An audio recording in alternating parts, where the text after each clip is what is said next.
పాసమైలారం ప్రమాదం మృతుల సంఖ్య 40కి చేరింది. ఇప్పటివరకు 18 మృతదేహాలను గుర్తించి కుటుంబ సభ్యులకు అప్పగించారు. ప్రమాదంపై తొలిసారి స్పందించిన సిగాచి పరిశ్రమ యాజమాన్యం మృతుల కుటుంబాలకు ₹1 కోటి చొప్పున పరిహారం ప్రకటించింది. మరోవైపు వర్షం కారణంగా శిథిలాల తొలగింపు ఆలస్యమవుతోంది. దీనిపై వివరాలు.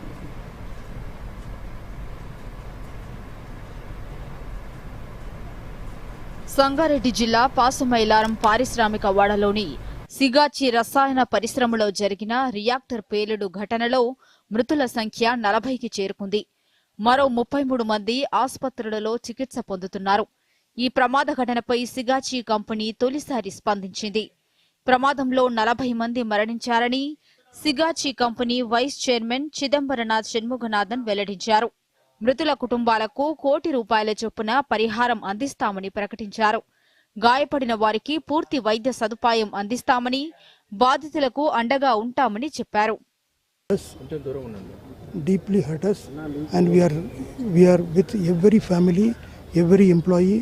We will take care of all their needs and requirements. And today I am here to supervise the dead bodies movement from here. Comfortably, the families can take the bodies and do the rites in their village. కాగా ప్రమాదం జరిగి 3 రోజులైనా సిగాచి రసాయన పరిశ్రమలో సహాయక చర్యలు కొనసాగుతూనే ఉన్నాయి. రాష్ట్ర కేంద్ర విపత్తు నిర్వహణ సంస్థల సిబ్బంది ఇందులో నిమగ్నమయ్యారు. నిన్న రాత్రి నుంచి భారీ వర్షం కురుస్తుండటంతో శిథిలాల తొలగింపుకు ఆటంకం కలిగింది. భవనం శిథిలాల కింద 20 మంది వరకు కార్మికులు ఉండి ఉంటారని అనుమానిస్తున్నారు. వర్షం వల్ల ఘటనా స్థలంలో సహాయక చర్యలు ఆలస్యమవుతున్నాయి. ముఖ్యమంత్రి రేవంత్ రెడ్డి, మంత్రులు ఎప్పటికప్పుడు పరిస్థితిని పర్యవేక్షిస్తున్నారు.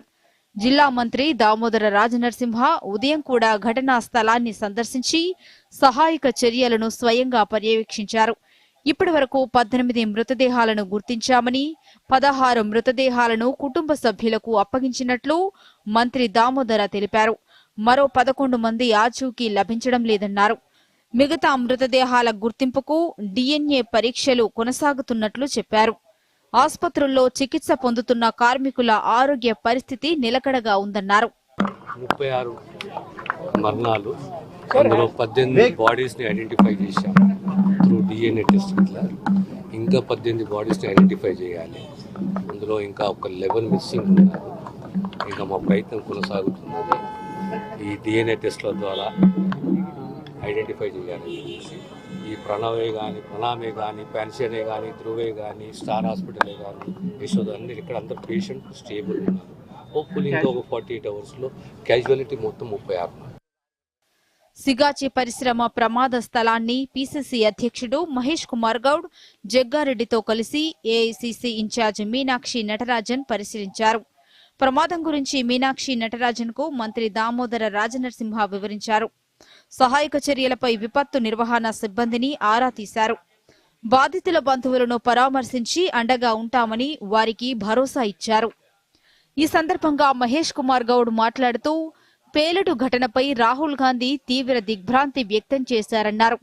ముఖ్యమంత్రి రేవంత్ రెడ్డి ఇచ్చిన మాట ప్రకారం సిగాచి పరిశ్రమ ₹1 కోటి చొప్పున పరిహారం ప్రకటించిందన్నారు. కాగా నేషనల్ స్టాక్ ఎక్స్చేంజికి సిగాచి పరిశ్రమ లేఖ రాసింది. లేఖలో ప్రమాద ఘటనను కంపెనీ మేనేజర్ వివరించారు. ప్రమాదం నేపథ్యంలో 90 రోజుల పాటు కంపెనీ కార్యకలాపాలను నిలిపివేస్తున్నట్లు స్టాక్ ఎక్స్చేంజికి సమాచారం ఇచ్చారు. Bureau report, Doordarshan news.